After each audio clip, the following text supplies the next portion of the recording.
the Ask Weekend Investing round number 53. Please do subscribe to the channel if you haven't, and do like and share these videos if you like the content. We've answered 820 queries till date. All these queries and these videos are there in the description. You can watch them. Uh, and let's start. Manoj says, when calculating Nifty 50 returns over time, is it necessary to consider dollar adjusted returns? Some argue that since Indian investors are not directly exposed to dollar fluctuations, nominal INR returns are sufficient. Others contend that since India is a net importer, significant impact purchasing price, making dollar adjusted returns relevant for both for Nifty 50 and individual portfolios. What is your perspective on this debate? So both are not wrong and both are not right either. If you are, it depends what you want to compare the benchmark returns with. If you are comparing them to local inflation, uh, risk-free rate, which is calculated in your own domain, then nominal returns in INR returns are sufficient to do that comparison. If we are comparing ourselves with global assets, S&P 500, Nasdaq, gold, then perhaps INR returns are not sufficient, and then you need to compare it in dollar terms so that everything is at the same benchmark there. So there is no right or wrong answer here. I think as a global investor, you will look at dollar returns, and as a local investor, you could look at rupee returns. Both should do well. Yes, there could be a point in time when inflation runs amok, like in countries like Turkey or even Pakistan. Their nominal returns will look really good, but because inflation would be so high that it would make uh, not much sense to do that. So again, depending upon situation, right now I think for India, INR returns are reasonably sufficient to look at. There says, is it better to buy a small case following small cap or a small cap mutual fund? What factors to consider before choosing small case versus mutual fund? How much steam is left in the small cap? The second answer is I don't know. Uh, there is nobody on this planet who can predict that. But yes, following a lot of folks who claim that they can sort of call the markets, a lot of managers are saying that small caps are not undervalued at least. So from that is a crowdsourced information for me. I don't believe in those kind of predictions, because markets will do what you're not expecting. So even from $2 trillion of Nvidia market cap, we've now gone to 4.5 trillion. It is unbelievable, but it is happening.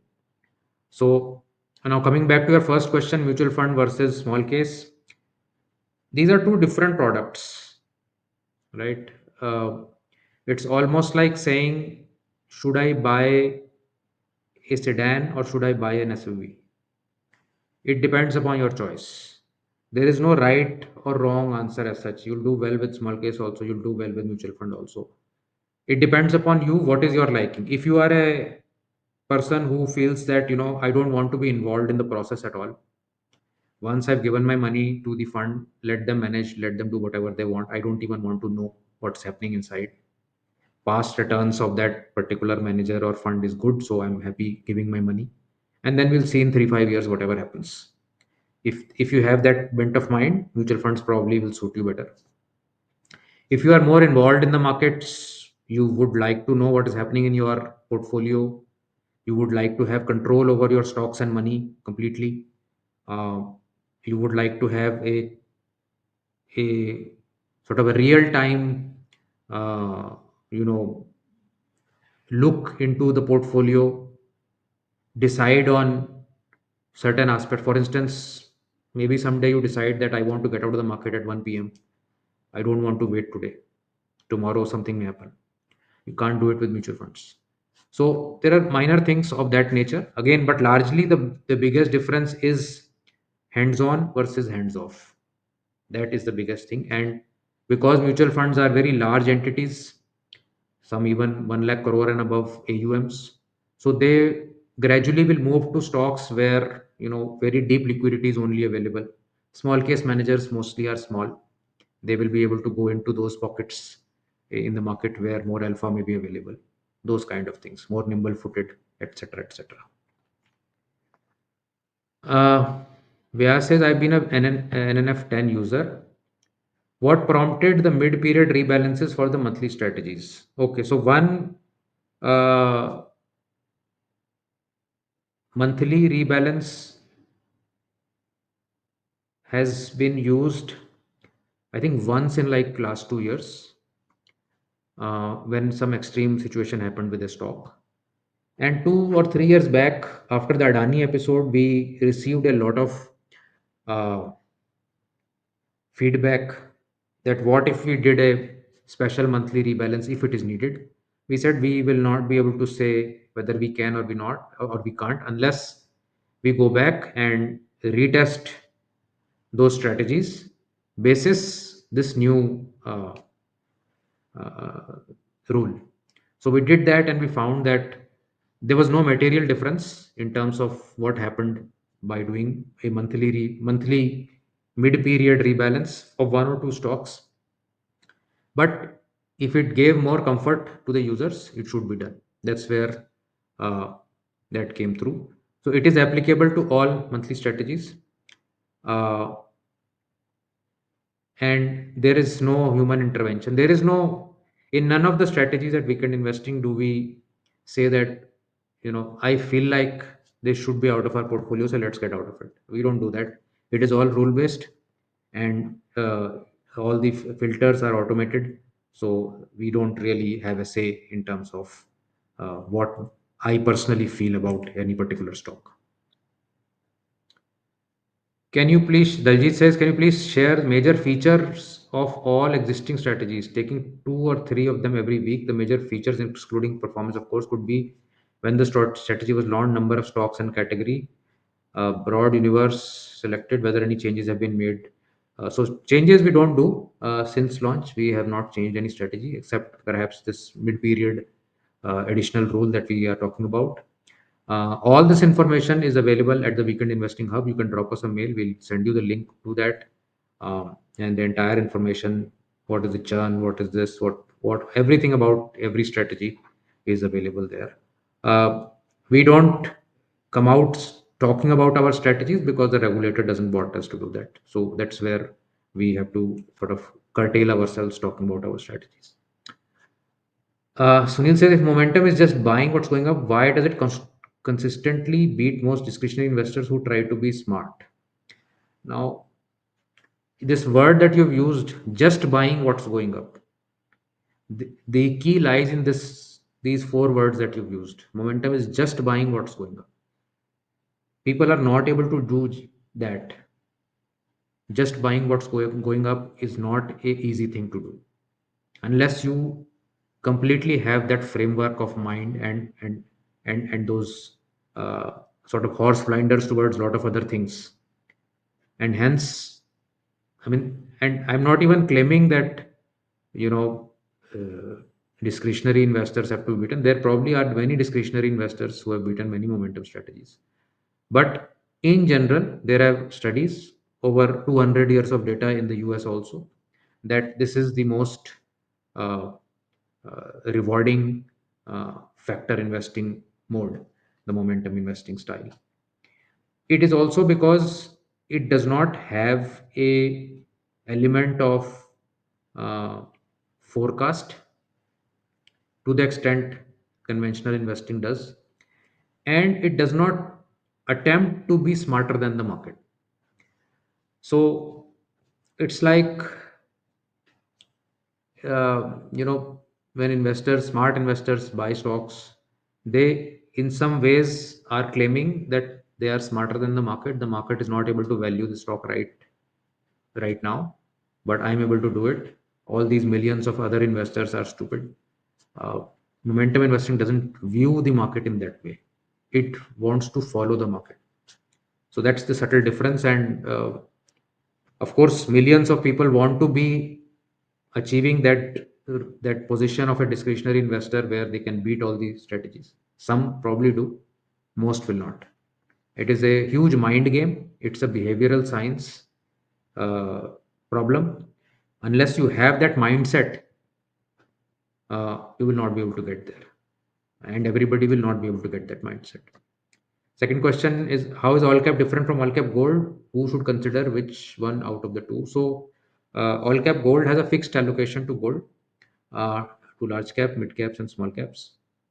And all cap gold is a rotational strategy, so it will tend to follow those three um, uh, indices uh, as in their journey up and down.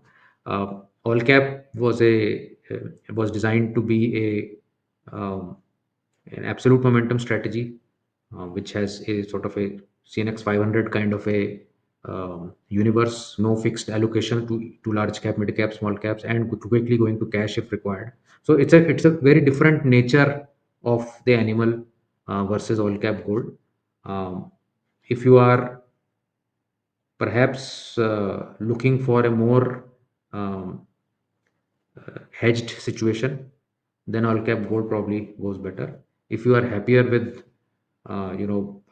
sort of sitting out of the market when markets really tank, then for perhaps the original all cap may be better. Jaydeep says, I have a question regarding dividends. I'm using MIMT all cap strategy. In small case, the dividends has already been credited in the strategy performance, but only half has been credited in my bank account. How long did it take full credit? I think this way we will need to take up. You please drop us a mail, and we will connect you with the small case team, because as a research analyst, I cannot look into your account or books. This is in general also I'm saying. I have no access to what is happening in your account. Only small case has access to that. So drop us a mail and we'll take on from there. Dr. Gandhi says, with the USD losing its value, could China fix the yuan at a certain price against gold in order to stop its devaluation? Can this happen overnight?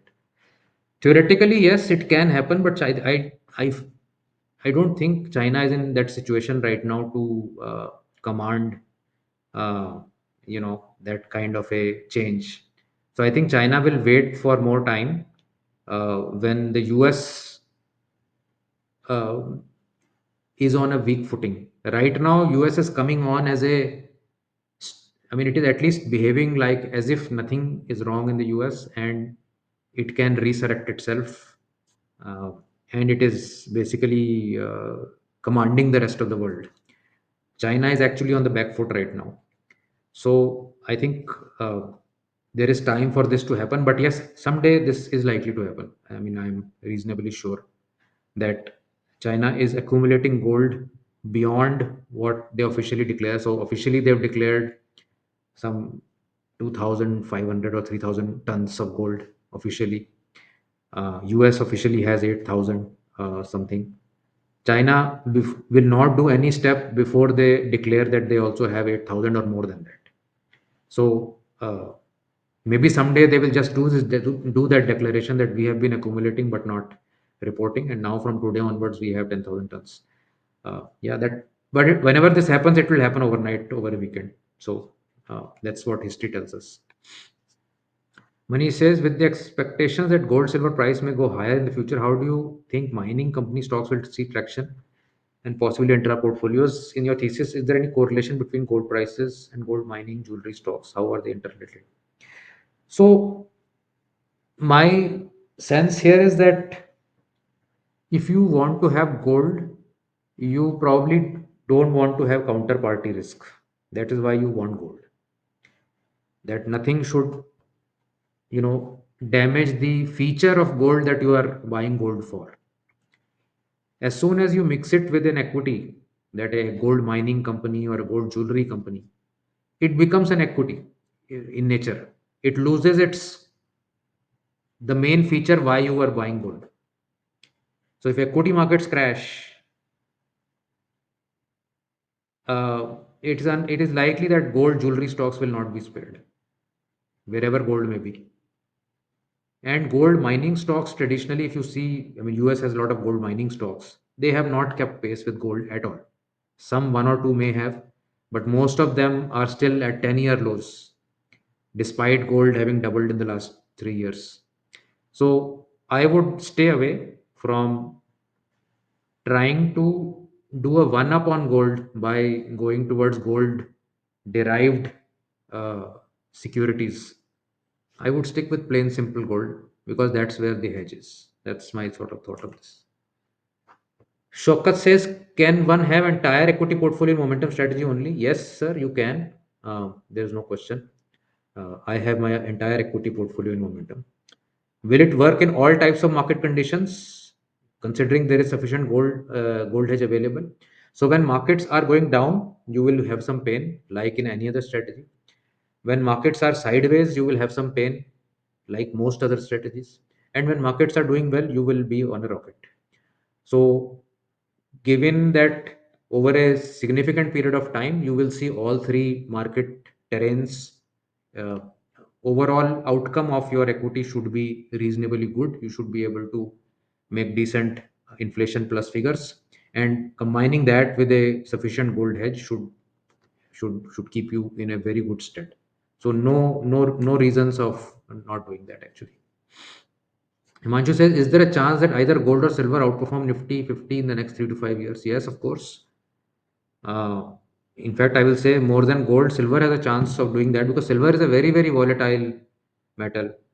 And whenever it does, you know, its thing, it's it goes up like multi folds within 1 or 2 years. So silver can really do a lot going forward. Gold can also perhaps, like gold has done better than Nifty over 5 years and over 10 years, and certainly over the last 1 year. Uh, so there is no reason why gold can't beat Nifty in the next 3 to 5 years. But again, understand that have equity and gold. Gold is not competing for equity returns. Gold is a friend to equity to keep your portfolio stable. That's the end of Ask Weekend Investing Round. Thank you so much for asking your questions. I hope I was able to take most of them. If not, and if there's a burning question, please drop us a mail. We'll take it up, or we'll take it up next week. All the previous episodes are here. Please go through them and see if you have any questions left. Of course, a reminder, we are hiring. So, any passionate interns out there, do drop your resume and we will certainly talk to you. Thank you so much. Goodbye.